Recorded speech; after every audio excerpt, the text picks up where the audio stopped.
Penyihir terbuang jadi penyelamat negeri. Oh ya, BTW manga ini bikin hati adem. Jadi sebelum itu siapkan keyboard kalian untuk mengetik my kisah. Di kerajaan sihir Shangri-La, semua orang larut dalam kebahagiaan merayakan festival musim panen. Namun di tengah keramaian itu, seorang gadis bernama Shino tampak bersedih dan kesedihannya menarik perhatian sosok Mr. Pumpkin. Wahai nona manis, mengapa kau menangis di festival seindah ini? Shino mengungkapkan meski memiliki banyak mana, ia tidak bisa mempelajari sihir seperti orang lain. Satu-satunya yang bisa ia gunakan hanyalah sihir berkilauan. Karena itu, ia dibuang oleh orang tuanya dan tinggal di gereja. Aku benci sihir. Yah, sihir memang menyebalkan. Tapi tunggu sebentar.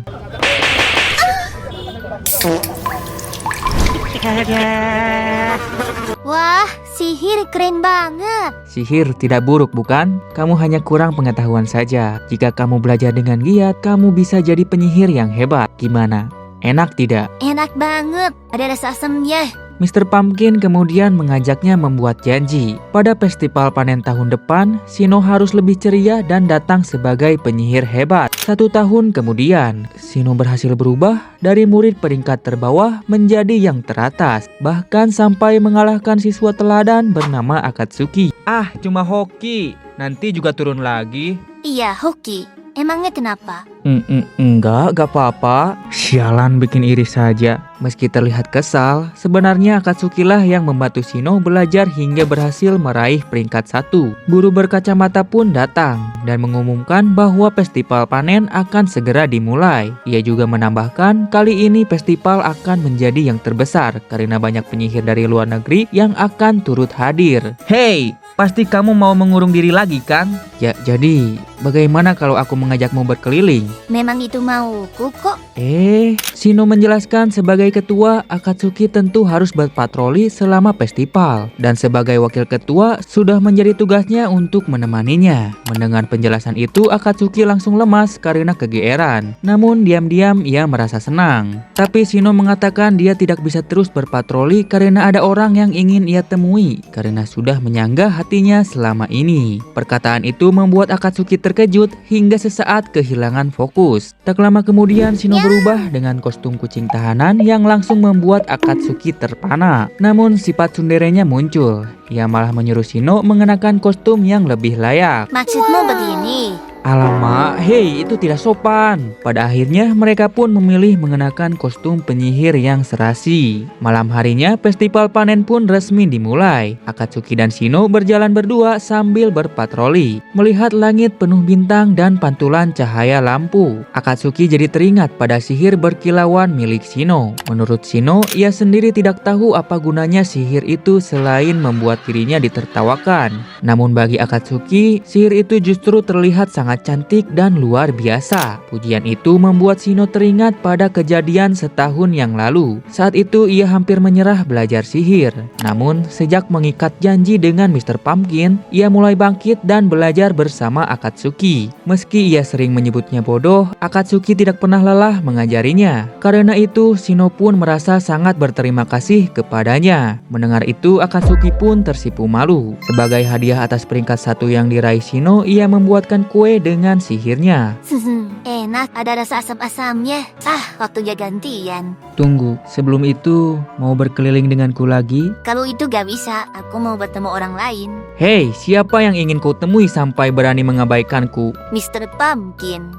Itu... Kau kenal?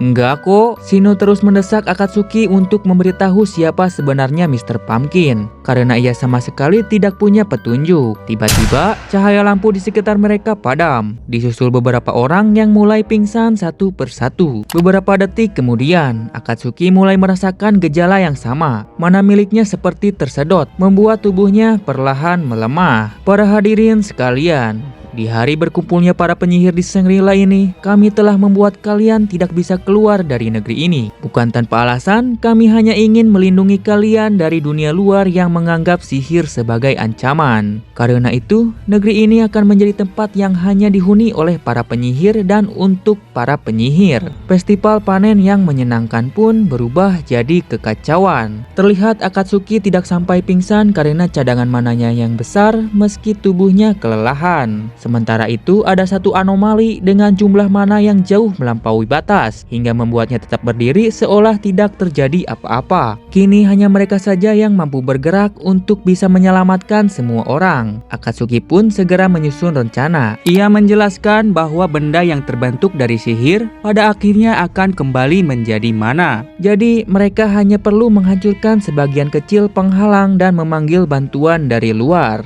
Shino pun bertanya, bagaimana cara menghancurkannya? Karena tidak ada sihir yang mereka pelajari yang mampu menembus langit. Namun, sebelum Akatsuki menjawab, sebuah serangan tiba-tiba mengarah kepada mereka. Dan benar saja, dalang dibalik semua ini ternyata adalah guru mereka sendiri. Dahulu, ia pernah dikurung oleh orang-orang yang tidak memahami sihir. Karena itu, tujuannya kini hanya satu, membuat semua penyihir tinggal di sini selamanya, agar bisa hidup dengan aman dan bahagia. Meski menyadari perbuatannya salah, Shino merasa tidak punya hak untuk menyangkalnya. Ia sendiri pernah mengalami hal yang sama. Namun Akatsuki menggenggam tangan Shino dan berkata, memangnya kenapa kalau mengalami pengalaman pahit? Kalau Shino sekarang bisa merasa bahagia, berarti pemikiran kalian salah. Es tiba-tiba muncul dan mengurung sang guru. Memanfaatkan kesempatan itu, Akatsuki langsung mengajak Shino untuk melarikan diri. Tujuan mereka kini adalah atap akademi, sehingga mereka harus memanjat untuk mencapainya. Namun sayangnya kaki Shino terluka. Tanpa ragu, Akatsuki mengangkat tubuh Shino dan berkata, pegangan padaku. Akatsuki berlari dengan napas terengah-engah sambil menggendong Shino. Hal itu membuat Shino bertanya mengapa ia melakukan semua ini untuknya. Akatsuki pun menjelaskan bahwa saat pertama kali melihat sihir Shino, ia sempat merasa marah. Bukan karena sihir itu tidak berguna, melainkan karena latar belakangnya sendiri. Keluarganya selalu menciptakan sihir-sihir baru, sementara ia satu-satunya yang tidak berbakat dalam hal itu dan hanya mampu mempelajari sihir dari buku. Hingga akhirnya dia dibuang ke Shangri-La. Namun ketika melihat Shino berhasil menciptakan sihirnya sendiri, meski dianggap tidak berguna, perasaan itu berubah menjadi kesal sekaligus marah. Sejak saat itu, Akatsuki bersumpah akan membuat nama Shino dikenal seluruh dunia, lalu melampauinya dengan kemampuannya sendiri. Perkataan itu membuat Shino terpesona sekaligus mengingatkannya pada masa lalu, saat ia masih di panti asuhan, ketika orang-orang justru menyukai sihir yang ia ciptakan. Akatsuki, lihat aku. Aku selalu melihat kamu kok. Shino mengangkat tangannya dan melepaskan sihirnya. Cahaya berkilauan meledak ke langit malam, membentuk kilatan indah seperti bintang yang menari. Kekai itu pun lenyap seketika, meski Shino akhirnya pingsan karena kehabisan mana. Para pelaku di balik insiden itu pun segera ditangkap. Tak lama kemudian, orang-orang yang sempat tertidur mulai sadar kembali meski tidak mengingat apa yang terjadi, bahwa Akatsuki dan Shino lah yang telah menyelesaikan masalah ini. Setelah semuanya berakhir, Akatsuki mengatakan bahwa ia telah menemukan orang yang selama ini dicari Shino. Mendengar itu, Shino pun segera bergegas menuju halaman belakang tempat yang ditunjukkan oleh Akatsuki. Mr. Pumpkin, Oh, nona kecil yang waktu itu ya. aku sudah berhasil jadi nomor 1 loh.